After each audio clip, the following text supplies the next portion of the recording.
Believing that we are a nation, we are cherishing a great delusion. మనది ఒక జాతి అని నమ్మడం అంటే మనం ఒక గొప్ప భ్రమను పెంచి పోషిస్తున్నాము అని అర్థం. డాక్టర్ బిఆర్ అంబేద్కర్ చెప్పిన మాటలు ఇవి. ఆయన చెప్పిన చాలా గొప్ప మాటల్లో ఇది ఒకటి అని చెప్పి నేను భావిస్తాను. జై భీమ్, జై మీమ్, లాల్ సలాం. ఈరోజు భారత ప్రజాస్వామిక రాజ్యాంగాన్ని ఆమోదించిన రోజు. అందరికీ భారత రాజ్యాంగ 72వ దినోత్సవ శుభాకాంక్షలు. ఈ సందర్భంగా బాబాసాహెబ్ డాక్టర్ బిఆర్ అంబేద్కర్ సామాజిక ఆలోచన విధానాన్ని స్మరించుకోవటం ఒక గొప్ప ఆలోచన. ఈ మహత్తర ఆలోచనను సాకారం చేస్తున్నటువంటి అంబేద్కర్ మెమోరియల్ సొసైటీకి జై భీమ్. సొసైటీ అధ్యక్షులు ఇంటి గురుమూర్తి గారికి, కార్యదర్శి పి రాజేశ్వరరావు గారికి ప్రత్యేక అభినందనలు. ఈ కార్యక్రమంలో నన్ను కూడా భాగస్థుడు చేసినందుకు, నా ఆలోచనలు మీతో పంచుకునేటువంటి అవకాశాన్ని నాకు కల్పించినందుకు సదస్సు నిర్వాహకులకు ధన్యవాదాలు. ఈ సదస్సులో వివిధ అంశాల మీద ప్రసంగించి నా అవగాహనను పెంచినటువంటి ప్రొఫెసర్ డాక్టర్ సత్యపాల్ గారికి, జనచేతన మండలి అధ్యక్షుడు పి పావన్ ప్రసాద్ గారికి, బౌద్ధ రచయిత బొర్రా గోవర్ధన్ గారికి, అడ్వకేట్ పొట్టూరి సురేష్ కుమార్ గారికి ధన్యవాదాలు.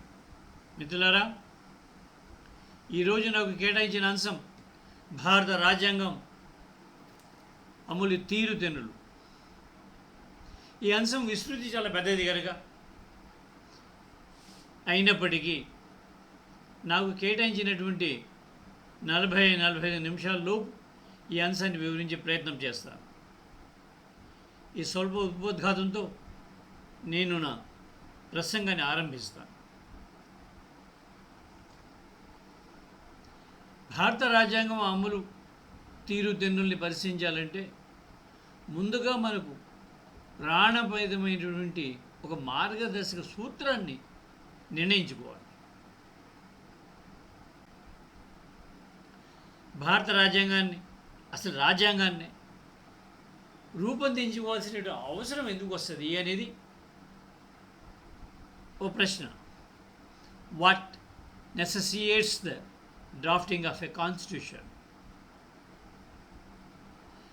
లోకంలో అన్నీ మేకలే ఉన్నప్పుడు ఒక రాజ్యాంగాన్ని రాసుకోవాల్సిన అవసరం ఉండదు.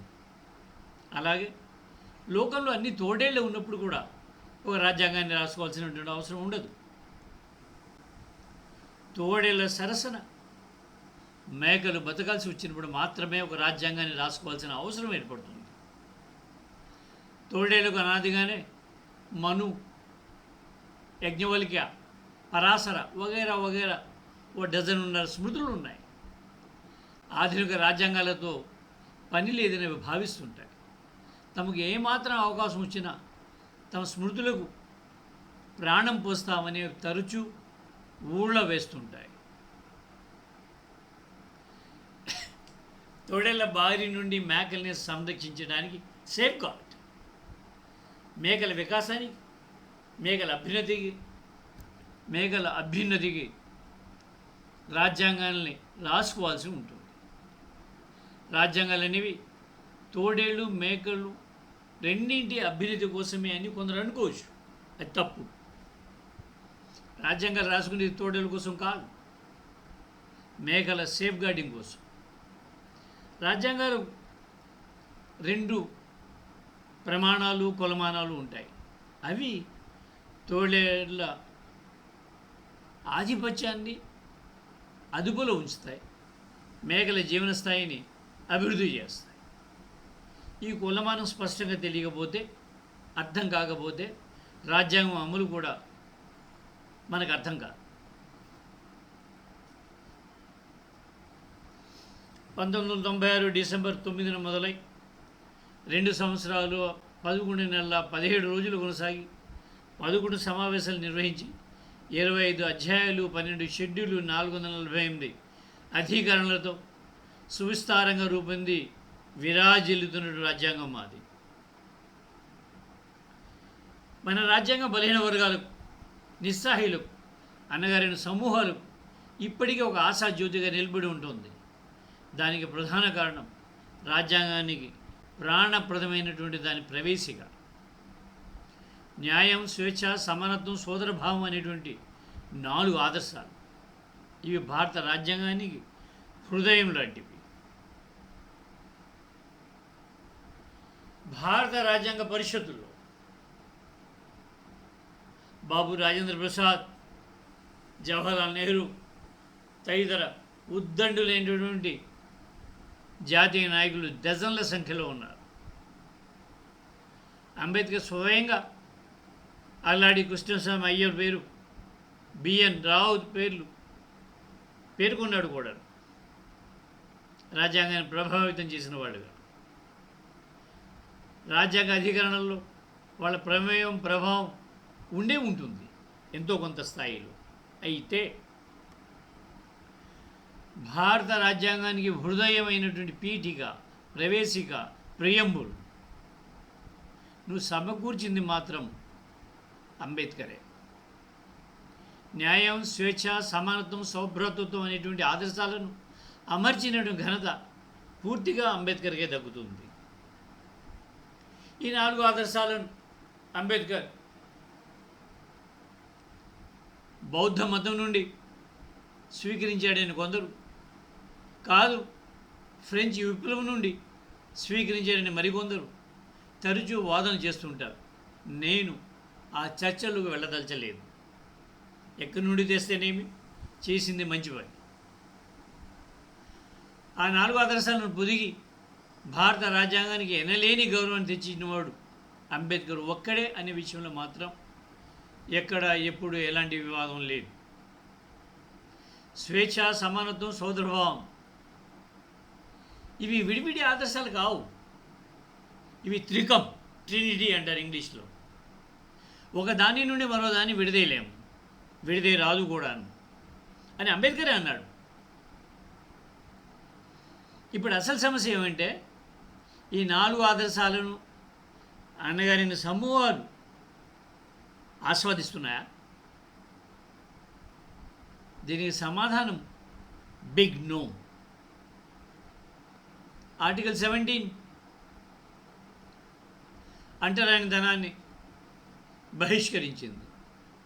రాజ్యాంగం అంతటితో ఆగలేదు. ఏ రకమైన ఏ రంగంలోనైనా అన్టచబిలిటీ అనేది ఉండేదైతే వాళ్ళని చట్ట ప్రకారం శిక్షిస్తామని కూడా అన్నది. అంటే పురాతన అంటరానితనం మాత్రమే కాకుండా ఆధునిక అంటరానితనాలు ఏ రూపంలో ఉన్నా సరే శిక్షిస్తామని రాజ్యాంగం చెప్పింది. ఆర్టికల్ 46 బలహీన వర్గాలకు, ముఖ్యంగా ఎస్టీలకు విద్య, ఉపాధి రంగాల్లో రిజర్వేషన్ సౌకర్యం కల్పించింది.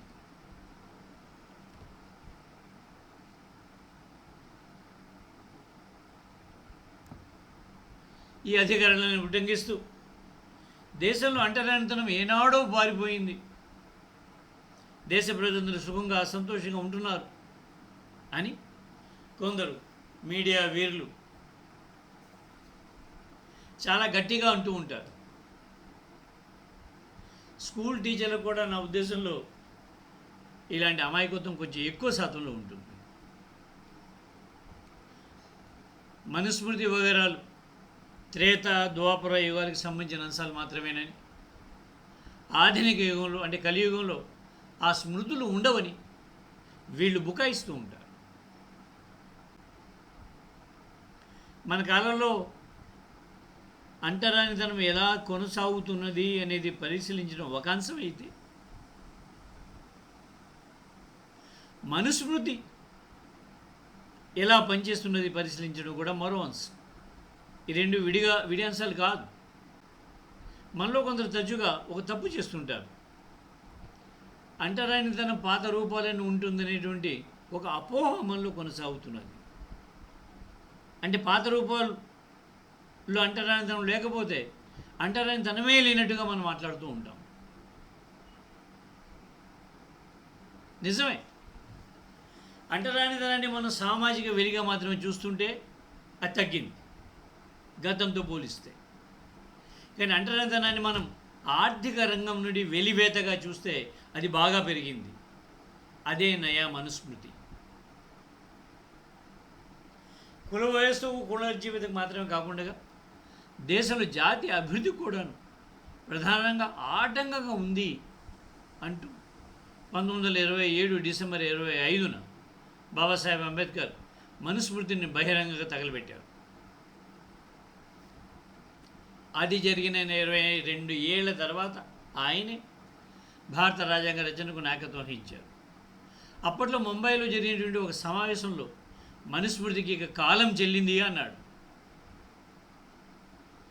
అంబేద్కర్ అభిప్రాయాల్ని మనువాదులు తీవ్రంగా వ్యతిరేకించారు. రాజ్యాంగాన్ని ఆమోదించినటువంటి 5వ రోజునే దాని మీద ఆర్ఎస్ఎస్ విరుచుకుపడింది. ఆర్ఎస్ఎస్ అధికార పత్రిక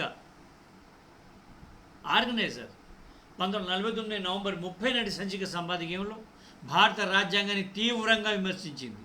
ప్రపంచమంతా గుర్తించి ఎంతగానో గుర్తిస్తున్నటువంటి మనువును అంబేద్కర్ నిర్లక్ష్యం చేశాడని తప్పు పట్టింది. 1950 జనవరి 26న రాజ్యాంగం అమలులోనికి వచ్చింది. ఆ వెంటనే ఫిబ్రవరి 6న వెలువడినటువంటి ఆర్గనైజర్ పత్రిక మనువు మా హృదయాలను ఏలుతున్నాడు అనేటువంటి ఒక శీర్షికతోటి ఒక ప్రధాన వ్యాసాన్ని ప్రచురించింది. హైకోర్టు మాజీ న్యాయమూర్తి జస్టిస్ శంకర్ సుబ్బయ్య ఈ వ్యాసాన్ని రాశారు. ప్రతి హిందువుకు భారత రాజ్యాంగం కంటే మనుస్మృతియే అంతిమ జీవన ధర్మంగా ఉంటుంది. మనువు తదితర స్మృతులలో ఉన్నటువంటి సూత్రాలు, ఆదేశాలే హిందువుల దైనందిన జీవితాలను నేటికి ప్రభావితం చేస్తున్నాయన్నది వాస్తవం. మత సాంప్రదాయాలను పట్టించుకొని హిందువులు కూడా కనీసం కొన్ని విషయాల్లో అయినా స్మృతులు ఆదేశించినటువంటి నియమాలు కట్టుబడి ఉండాలని భావిస్తారు అని రాశాడు ఆ వ్యాసంలో. సరిగ్గా కాన్స్టిట్యూషన్ వచ్చినటువంటి వారం రోజుల్లో ఓపు వచ్చినటువంటి ఆర్గనైజర్ పత్రికలో ఆర్ఎస్ఎస్ సిద్ధాంతకర్త 2వ సర్సంఘచాలక్ ఎంఎస్ గోల్వార్కర్ రాసినటువంటి బంచ్ ఆఫ్ థాట్స్ 1966లో ప్రచురించారు ఈ పుస్తకాన్ని. భారత రాజ్యాంగాన్ని తెగ హేళన చేశాడు. పాశ్చాత్య దేశాల రాజ్యాంగాల నుండి తలో వాక్యాన్ని తీసుకొచ్చి భారత రాజ్యాంగంలో కృత్రిమంగా కూర్చేశారు. అది ఒక కలగూర గంప. మన జీవిత ఆశయాలు, మన జాతీయ లక్ష్యం వంటి ఆదర్శాలు ఒక్కటి కూడా అందులో లేవు అన్నాడు. ఆర్ఎస్ఎస్ సాంస్కృతిక జాతీయవాదం, కల్చరల్ నేషనలిజం. ఈ దేశ అణగారిన సమూహాలు కోరుకుంటున్నది భౌగోళిక జాతీయవాదం, జియోగ్రాఫికల్ నేషనలిజం. ఈ రెండింటికి పడదు. చాలామందికి రెండింటికి తేడా తెలియకుండా చాలా మేధావులు కూడా మాట్లాడిన ఇటీవల కాలంలో చూశాను నేను. ఈ వివరాలు నేను ఇప్పుడు ఎందుకు చెప్తున్నాను, మీకు ఈ పాటికి అర్థమయ్యే ఉంటుంది. భారత రాజ్యాంగాన్ని నిర్వహణ దేశించేటువంటి శక్తులు ఈరోజు అధికారంలో ఉన్నాయి. అంటే భారత రాజ్యాంగం ఆనాడు ముందుకు తెచ్చిన విలువల్ని నీరుగార్చే ప్రయత్నాలు ఇప్పుడు న్యాయ శాసన పరిపాలన వ్యవస్థ సాక్షిగానే జరుగుతున్నాయి. రాజ్యాంగ అధికారులతోనే రాజ్యాంగానికి తూట్లు పడవడం సాధ్యమా? ఏమిటి పారాడాక్స్, ఏమిటి వైచిత్రి అని మీరు కొందరు అడగవచ్చు. ఇవి మనకు వింతగా విషాదంగా కనిపించవచ్చు, కానీ ఈ పరిణామాల్ని బాబాసాహెబ్ అంబేద్కర్ ఆనాడే ఊహించాడు.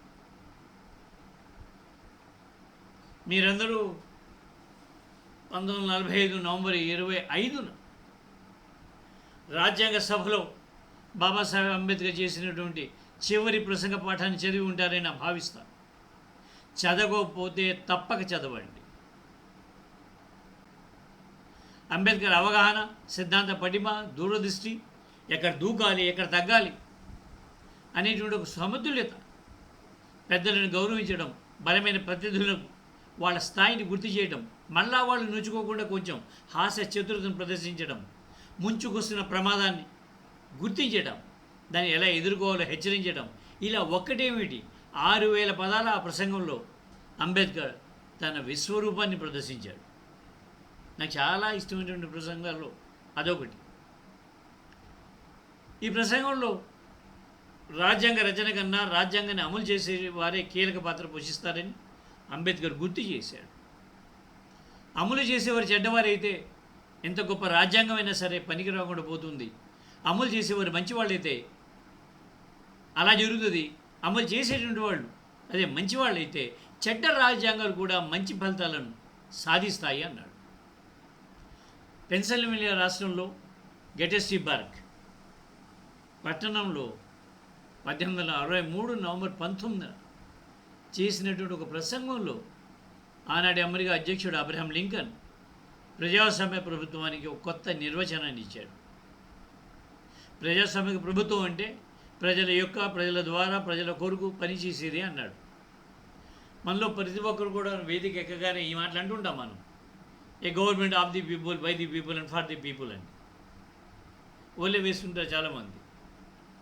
కేసీఆర్ ప్రభుత్వం అయినా, చంద్రబాబు ప్రభుత్వం అయినా, జగన్ ప్రభుత్వం అయినా, నరేంద్ర మోదీ ప్రభుత్వం అయినా ప్రజాస్వామిక ప్రక్రియలో భాగంగా ఎన్నికల ద్వారా ప్రజల చేత ఏర్పడ్డ ప్రభుత్వాలే. దాన్ని ఎవరు కాదలేము.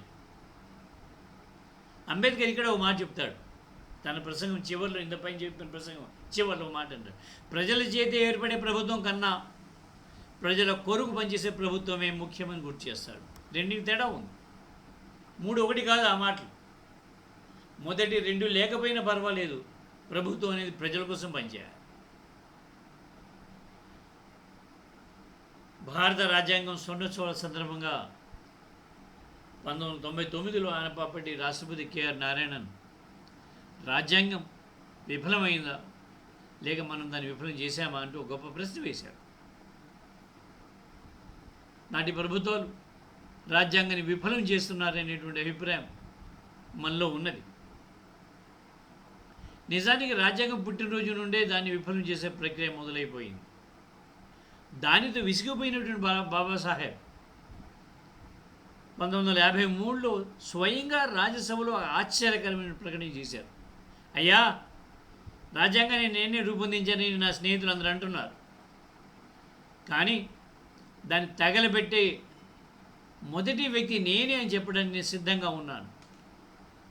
నాకు అది వద్దు, ఇది ఎవరికి పనికిరాదు అన్నాడు. రాజ్యాంగాన్ని తగలబెట్టే మొదటి వ్యక్తిని కూడా నేనే కూడా అన్నాడు ఆయన. అంటే అప్పటికే రాజ్యాంగాన్ని నిర్వీర్యం చేసే ప్రక్రియ మొదలైపోయింది, ఆ స్థాయికి వెళ్ళిపోయిందని అర్థం. మిత్రులారా, ఓ పాత్రికేయునిగా, సెఫాలజిస్ట్గా ఎన్నికల సందర్భాలను కాక పేదరిక నిర్మూలన పథకాల సర్వే కార్యక్రమాల్లోనూ పాల్గొన్నాను. ఫీల్డ్స్, రికార్డ్స్, రిపోర్ట్స్ తయారు చేయడమే కాక స్వయంగా సర్వేయర్గాను కొన్ని పథకాలలో నేను పనిచేశాను. రాజ్యాంగం పనితీరును గమనించాలంటే దేశంలో సంపద ఎటు నుండి ఎటువైపుకు ప్రవహిస్తున్నది తెలుసుకోవడం ముఖ్యం. చాలా కీలకమైన అంశం ఇది. భారతదేశం పేద దేశమా? కాదు. ప్రపంచ ఆర్థిక వ్యవస్థలో భారతదేశం $2.78 ట్రిలియన్ జీడిపితో 7వ స్థానంలో ఉంది. $5 ట్రిలియన్ జీడిపితో 3వ స్థానానికి ఎగబాకపోతున్నదని ప్రపంచ ఆర్థికవేత్తలు అంచనాలు వేస్తున్నారు భారతదేశం గురించి. కానీ మరోవైపు ప్రస్తుత ప్రపంచ జనాభా 790 కోట్లు ఉంటే వాటిలో భారతీయులు 17.5%. అయితే ప్రపంచ నిరుపేదలు భారతీయులు 25%. దామాషా కన్నా ఎక్కువ. ఇది చాలా ముఖ్యమైనటువంటి సూచిక. ఐఎఫ్ఎల్ వెల్త్ హారూన్ వరల్డ్ ఏడాదికి ఒకసారి ఓ నివేదికను ప్రచురిస్తూ ఉంటారు మన దేశంలో ఉన్నటువంటి సంపన్నుల గురించి. కొన్ని కార్పొరేట్ల ఆదాయం ఇటీవల ఈ ఐఏఎఫ్ఎల్ విడుదల చేసినటువంటి నివేదికలో కొన్ని కార్పొరేట్ల ఆదాయం రోజుకు 1000 కోట్ల కన్నా ఎక్కువగా ఉంటున్నది అని చెప్పింది అది. మరోవైపు వృద్ధాప్య పెన్షన్ని 250 రూపాయలు పెంచుతానంటే మన దేశ ప్రజలు ప్రభుత్వాన్ని మార్చేస్తున్నారు. 250 rupees per month and 1000 crore rupees one day. అసలు ఎక్కడైనా పొందరుందా రెండింటి మధ్యన? ఇక్కడి నుండి అక్కడికి. ఇది ఇండియన్ ఎకానమీలో ఉన్నటువంటి పారాడాక్స్. మరే దేశంలో ఈ స్థాయిలో లేదు. చాలా పెద్ద పెద్ద పెట్టుబడిదారు దేశాలు ఉన్నాయి, ఈ స్థాయిలో డిఫరెన్సెస్ లేవు. మరి 250 నెలకి 100 కోట్ల రూపాయలు, 1000 కోట్ల రూపాయలు రోజుకి. మన కమ్యూనిస్టులు ఇక్కడితో ఆగిపోతున్నారు. ఆర్థిక అంశాన్ని చూసిన తర్వాత కమ్యూనిస్టులు జనరల్గా ఆగిపోతుంటారు. మన అంబేద్కరిస్టులు అంతకన్నా వివరమైన సర్వేలు జరపాల్సి ఉంటుంది. రికార్డుల్లో ఫీల్డ్స్ను పెంచాల్సి ఉంటుంది. వచ్చింది ఇటీవల ఒక చర్చ మన ముందుకి బీసీల గురించి. చాలా భవిష్యత్తు చాలా వస్తాయి. అతను మతాల ప్రకారంగా, కులాల ప్రకారంగా అందరికీ, బీసీలు మాత్రమే కాకుండా వచ్చేస్తాయి. ఎందుకంటే డే బై డే ఎంత డీటెయిల్గా సొసైటీ మనకు అర్థమైతే దాని స్వభావం ఎటు నుండి ఎటుకు, అది ఎటువైపుకి మూవ్ అవుతుంది, దాని చలనం ఎటువైపుకి సాగుతున్నది అని మనకు అర్థమవుతుంది.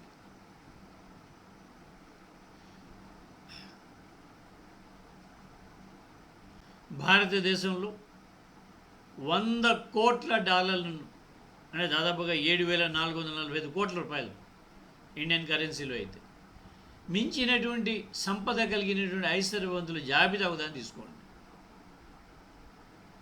170 మంది 200 మంది ఉన్నారు దాంట్లో. దాన్ని సామాజిక సమూహాల ప్రకారంగా వర్గీకరించారు. అప్పుడు మనకు విషయం అర్థమైపోతుంది. ఏ సామాజిక వర్గాలకు దాంట్లో అత్యధిక ప్రాతినిధ్యం దొరికింది, ఏ సామాజిక వర్గాలకు దాంట్లో అతి తక్కువ ప్రాతినిధ్యం దొరికింది అని. దాన్ని బట్టి మనకు అర్థమైపోతుంది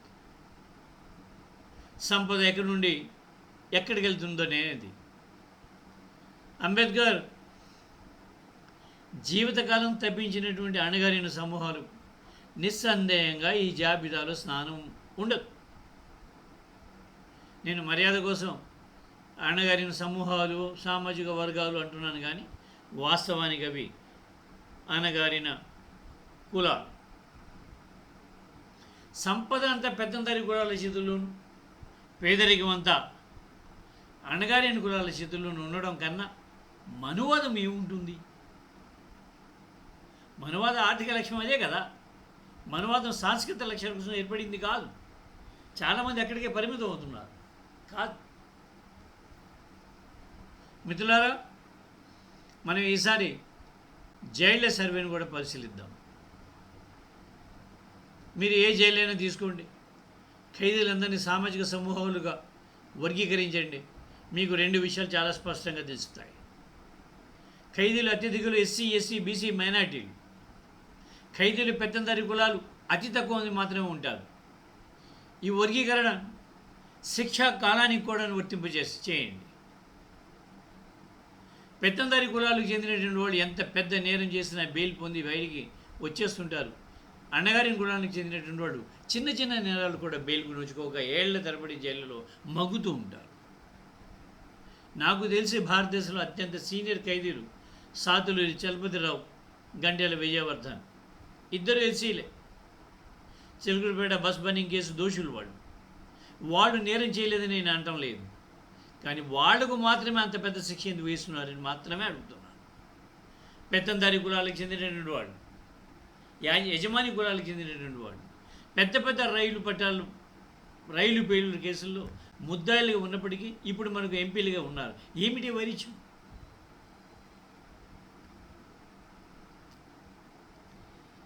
పెద్ద పెద్ద రైలు పేలుడు కేసుల్లో వాళ్ళు ముద్దాయి, వాళ్ళకి శిక్షలు పడలా, కోర్టులలో వదిలేసింది. ఇప్పుడు వాళ్ళు ఎంపీలుగా కూడా ఉన్నారు. అణగారిన కులాలు వాళ్ళకి అధిక శిక్షలు వేయడం, ఆధిపత్య కులాలకు మినహాయింపులు ఇవ్వడం, లీగల్ ఇంప్యూనిటీ ఇవ్వడాన్ని మనం తరచూ చూస్తున్నాం. దీనిని మనుస్మృతి అని కాక ఇంకేమని పిలవాలి? పాత మనుస్మృతి ఇలా లేకపోవచ్చు, ఎందుకంటే ఆ రోజు రైళ్లు లేవు కాబట్టి. పాత మనుస్మృతి ఇలా లేకపోవచ్చు, అప్పుడు బ్యాంకులు దోపిడీలు, బ్యాంకులు టూపీ పట్ల లేవు కాబట్టి. కానీ ఇద్దరూ ఒకే నేరం చేసినప్పుడు కొంతమందికి లీగల్ ఇంప్యూనిటీ ఇవ్వడం, మరొకరిని కఠినంగా శిక్షించడం మనుధర్మం యొక్క సారాంశం. అది ఇవాళ కూడా ఉంది, అదే పద్ధతిలో ఉంటుంది, అదే రేషియోలో కూడా ఉంది. కేంద్ర ప్రభుత్వం 2016లో పెద్ద నోట్లను రద్దు చేయడాన్ని మనం చూసాం. డెమోనటైజేషన్ అనేది ఒక పెద్ద విఫల పథకం. దాని గురించి అంతకు మించి వివరాల్లోకి ఇప్పుడు వెళ్ళను నేను. ఇప్పుడు మానిటైజేషన్ మొదలైంది. దీన్ని నగదీకరణ అంటున్నారు. నగదీకరణలో భాగంగా విశాఖ ఉక్కు ఫ్యాక్టరీని ప్రైవేట్ పరం చేసి తీరుతామని కేంద్ర ప్రభుత్వం కరాఖండిగా చెప్పి తేల్చిపడేసింది. దాదాపు ఏడాది కాలంగా ఆ ప్రైవేటీకరణ ఆపాలని ఒక ఆందోళన కూడా కార్మికులు సాగిస్తున్నారు. కేంద్రంలో ఉన్నటువంటి అధికార బీజేపీ జాతీయ నాయకులు విశాఖపట్నం వచ్చి తరచు ప్రైవేటీకరణ జరిగినంత మాత్రాన ఉక్కు ఫ్యాక్టరీ ఎక్కడికి పోదని, అది ఇక్కడే ఉంటుందని గడుచుగా చెప్పి వెళ్తున్నారు. ఉక్కు ఫ్యాక్టరీని ప్రైవేటీకరిస్తే ముందుగా దెబ్బపడేది ఉపాధి వ్యవస్థలోని రిజర్వేషన్ల మీద. మనకు ప్రైవేటు రంగంలో రిజర్వేషన్ సౌకర్యం లేదు కనుక దాదాపు 50% ఉద్యోగ అవకాశాలు అలా పోతాయి. ఇది నేరుగా ఆర్టికల్ 46 మీద దాడి. ఇది అణగారిన సమూహాలకు చాలా పెద్ద నష్టం. మనకేమైనా ప్రైవేటీకరణ రాజకీయ అంశంగా చూస్తున్నాం కాదు, ఇది రాజ్యాంగం మీద దాడి. స్పెషల్లీ ఆర్టికల్ 46 మీద దాడి. నగదీకరణ అనేది మరో రూపంలో వస్తున్నటువంటి మనుస్మృతి. సమాజంలో అసమానత్వం, సాంస్కృతిక రంగంలో అంతస్తులు, ఆర్థిక వ్యవస్థలో యజమానులు బానిసలు ఉండాలని కోరుకునేటువంటి వాళ్ళు ఇవాళ చాలా ఎక్కువగా అవుతున్నారు. వీళ్ళు అసమానత్వాన్ని కోరుతారు. వీళ్ళు ఇన్ఈక్వాలిటీ ప్రేమికులు. వీళ్ళు బీజేపీ సీనియర్ నేత, మాజీ కేంద్ర మంత్రి అనంతకుమార్ హెగ్డే వంటి వాళ్ళు కొందరు బయటపడి చెప్పారు. కానీ బయటికి చెప్పకపోయినా స్వేచ్ఛ, సమానత్వం, సౌభ్రతత్వం, న్యాయం అనే ఆదర్శాలను రాజ్యాంగం నుండి తొలగించాలని చూస్తున్నవాళ్ళు ఇప్పుడు చాలా బలంగా ఉన్నారు. వాళ్ళు అధికారులు కూడా ఉన్నారు. రాజ్యాంగానికి కస్టోడియన్ అయినటువంటి సుప్రీంకోర్టులోని వీళ్ళు క్రికెట్ ఆడుకోగలరు, న్యాయమూర్తులు నియమించగలరు, నియంత్రించగలరు. 1985 నాటి కార్యంచేడు ఉద్యమం ఫలితంగా 1989లో the schedule caste and schedule tribes prevention of atrocities act వచ్చింది. పురుషులకు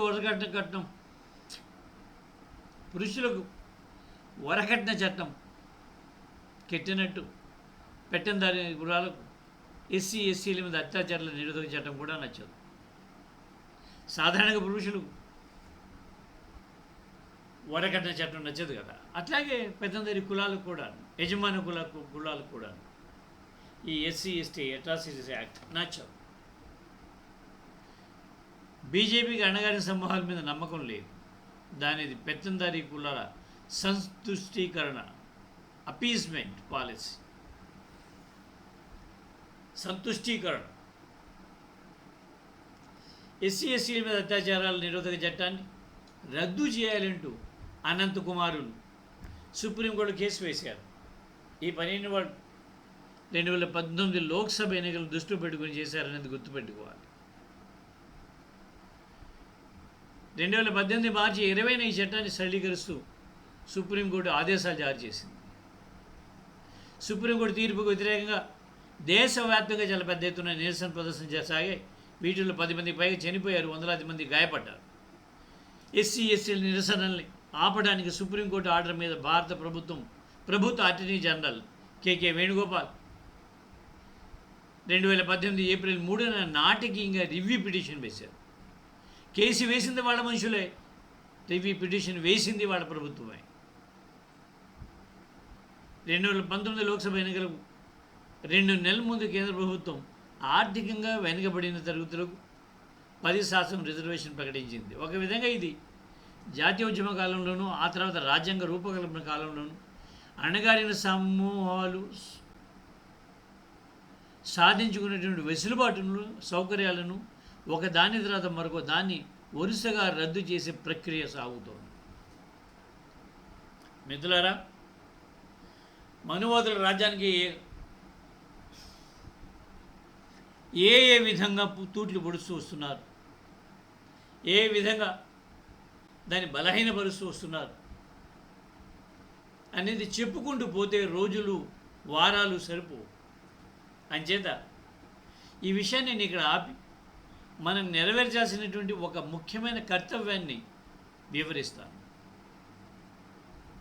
ఈ పరిణామాలను చూసి విలపిస్తూ ఉండడమేనా మన పని? వీటిని అడ్డుకోలేమా? రాజ్యాంగ విలువలు పునరుద్ధరించలేమా? ఇది ఈరోజు మనం ఆలోచించాల్సిన విషయం. 1924లో బహిష్కృత హితకారిణి సభను ఆరంభిస్తూ అంబేద్కర్ బోధించు, పోరాడు, నాయకత్వం వహించు, educate, agitate and organise and ఉద్యమ నిర్మాణానికి కొన్ని మార్గదర్శక సూత్రాలను మన ముందు ఉంచారు. మనకు ఉద్యమ స్పృహే లేనప్పుడు ఉద్యమ నిర్మాణ సూత్రాలను ఎలా గుర్తుపెట్టుకుంటాం మనం? నేను పైన పేర్కొన్న ప్రసంగంలోనూ అండ్ అంబేద్కర్ ప్రసంగంలో రాజ్యాంగం అమలు పద్ధతులు, పర్యవసనాల మీద బాబాసాహెబ్ అనేక ప్రత్యామ్నాయాలను మన ముందు పెట్టి వాడికి మంచి చెడులను కూడా పరిశీలిస్తాడు.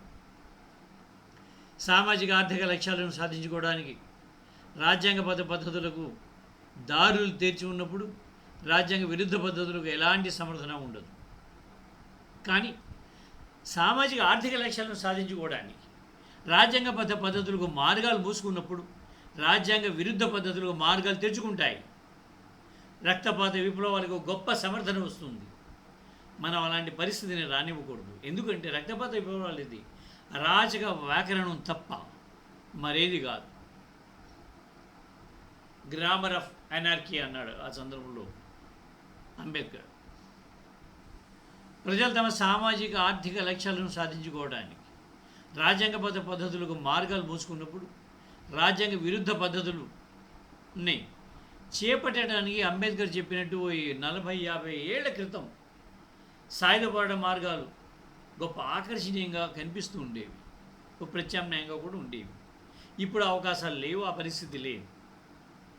సాయుధ పోరాట సంస్థలకు ప్రజల సమర్థన తగ్గిపోవడానికి కారణం ప్రభుత్వ నిర్బంధాల, విప్లవ పార్టీల స్వీయ తప్పిదాల అనేది చాలా పెద్ద చర్చ.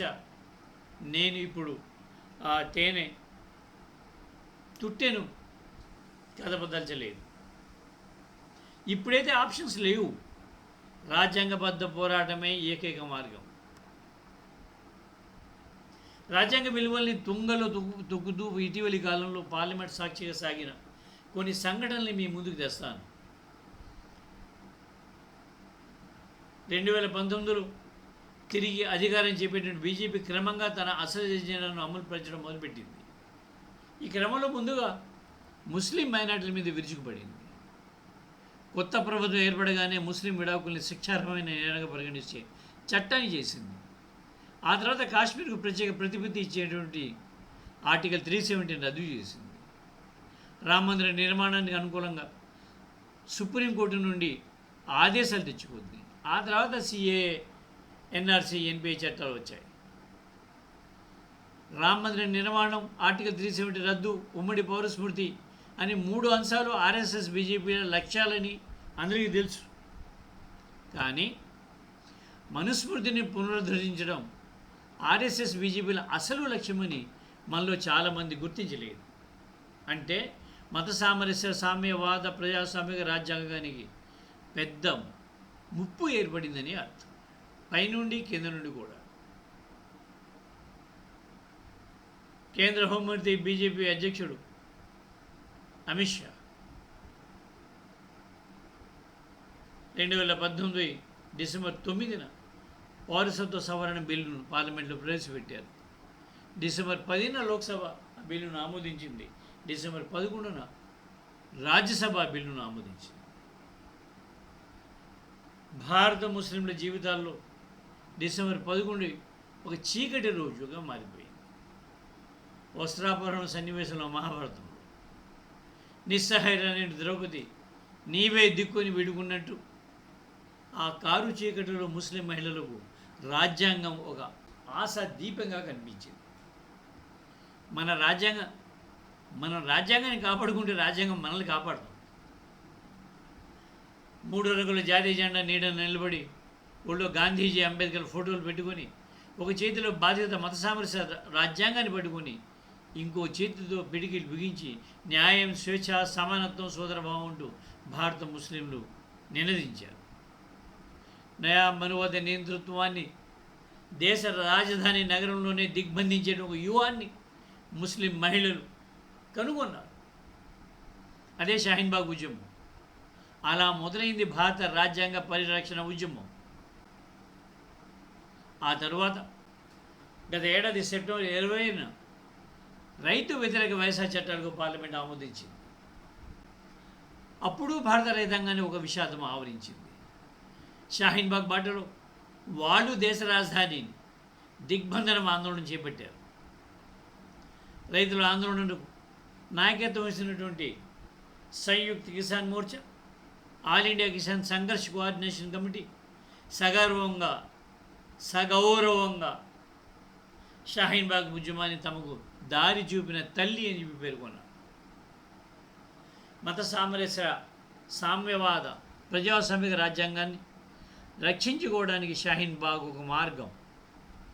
ఇంకా ఇలాంటి మార్గాలను మనం అన్వేషించాల్సి ఉంది. మన సామాజిక ఉద్యమంలో ఒక విషాదం ఉన్నది. అందరం కలవాల్సిన చారిత్రక సందర్భంలో మనం అందరం విడిపోతున్నాం.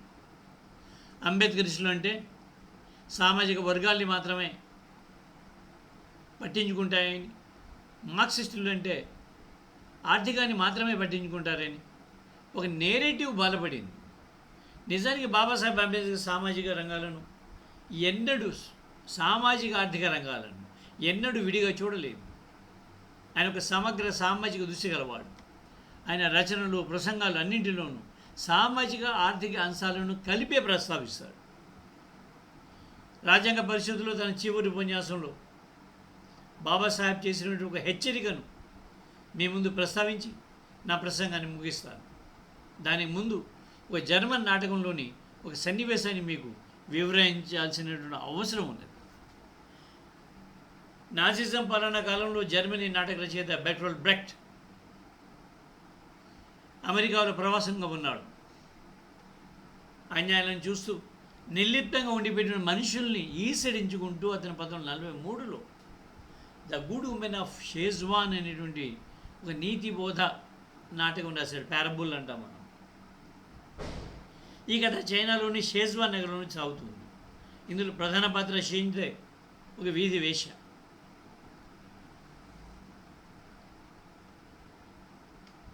ఆమె కళ్ళ ముందు అన్యాయం జరుగుతున్నప్పుడు కూడా పట్టనట్టు ఉండిపోయేటువంటి మనుషుల్ని చూసి ఆమె ఒకరోజు రగిలిపోతుంది. రేయ్ అసంతృప్త జీవులారా, నిన్న వాళ్ళెవరో వచ్చి మీ పొరుగువాడిని చావగొట్టిపోయారు. మీరు నోళ్ళు వెళ్ళబెట్టి చూస్తుండిపోయారు. ఈరోజు ఇంకోటి ఎవడో వచ్చి మీ సోదరుని చంపేసిపోయారు. మీరు మౌనంగా ఉండిపోయారు. ఎలాంటి మనుషులరా మీరు? ఎలాంటి బతుకులరా మీ? చీచి, మీ జిమ్మడ. మీలాంటి పనికి మాలిన వాళ్ళు నివసించే నగరం సాయంత్రం సూర్యుడు అస్తమించడానికి ముందు కాలి బూడిదైపోవాలి అని ఆక్రోశిస్తుంది. ఇది సన్నివేశంలో ఈ రెండవ ప్రపంచ యుద్ధ రోజుల్లో ఈ నాటకం, ఈ సన్నివేశం అప్పటి చాలా పాపులర్ వరల్డ్ వైడ్గా, ప్రపంచవ్యాప్తంగా కూడా. అంబేద్కర్ను కూడా ఈ నాటకంలో ఈ సన్నివేశం ఆవహించింది. ఇప్పుడు నేను అంబేద్కర్ మాటల్లోనే దాన్ని మీ ముందు ఉంచుతాను. రాజ్యాంగం అమలులోకి వచ్చాక ఇక్కడ నుండి అంబేద్కర్ మాటలు మొదలవుతాయి. 1950 జనవరి 26న, అంటే రాజ్యాంగం అమలులోకి వచ్చిన తర్వాత మనం ఒక వైరుధ్యాల జీవితంలోనికి అడుగు పెడుతున్నాం. రాజకీయ రంగంలో సమానత్వం ఉంటుంది, కానీ సామాజిక ఆర్థిక జీవితాల్లో అసమానతలు ఉంటాయి. మన ఆర్థిక నిర్మాణంలో లోపాల కారణంగా మన సామాజిక ఆర్థిక జీవితాల్లో ఒక మనిషి ఒకే విలువ అనే సూత్రాన్ని మనం తిరస్కరిస్తూనే ఉంటాం. సామాజిక ఆర్థిక జీవితాల్లో మనం సమానత్వాన్ని సుదీర్ఘకాలం నిరాకరిస్తూనే ఉంటే మన రాజకీయ ప్రజాస్వామ్యం కూడా ప్రమాదంలో పడిపోతుంది. రాజకీయ ప్రజాస్వామ్యం వచ్చింది మనకి ఇప్పుడు, కానీ ఆర్థిక ప్రజాస్వామ్యం రాలేదు, సాంఘిక ప్రజాస్వామ్యం రాలేదు. ఆ రెండు ప్రజాస్వామ్యం రాకపోతే ఉన్న రాజకీయ ప్రజాస్వామ్యం కూడా ప్రమాదంలో పడిపోతుంది. సాధ్యమైనంత త్వరగా ఈ వైరుధ్యాన్ని మనం తొలగించాలి. లేని పక్షంలో ఏమవుద్ది?